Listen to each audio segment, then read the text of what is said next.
Hey, good day, everybody. Welcome to another episode of Document of the Week. And this week's document is the Limited Agency Agreement. Now, occasionally you will find yourself in a situation where you're going to represent both the seller and the buyer.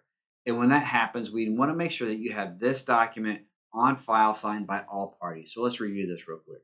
The top part of this document identifies who the buyer is, the seller, and the subject property, and limited agent licensee. Goes on to state here under limited agency authorization that the licensee is authorized by seller and buyer to represent both of them in this transaction. Seller and buyer understands that this is a limited agency relationship may create certain conflicts of interest and that the licensee is representing two parties whose interests are different or even adverse. It goes on to state that the seller and buyer acknowledge that the licensee shall not disclose the following without informed consent in writing of both seller and buyer. So you cannot state this unless you've been given permission.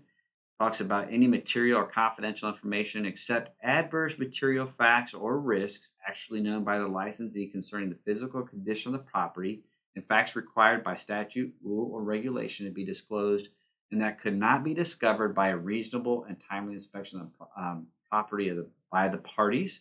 Then you can't state if the buyer will pay more or if the seller will pay less or what motivates either party in this situation.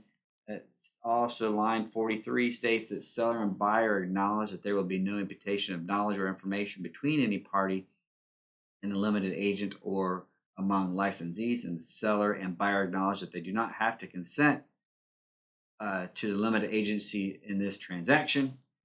Seller and buyer consent voluntarily to licensees' limited agency capacity and waive any claims, damages, losses, expenses, including attorney fees and costs against licensee arising from licensee's role of limited agent.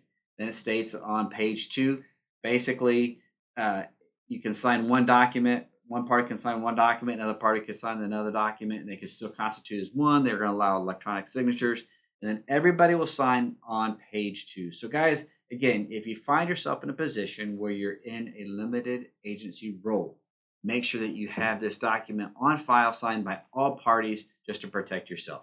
As always, guys, if you ever need anything at all, please give us a holler here at Agent Development. We're just a phone call, email, or text away. And we look forward to seeing you on the next Document of the Week.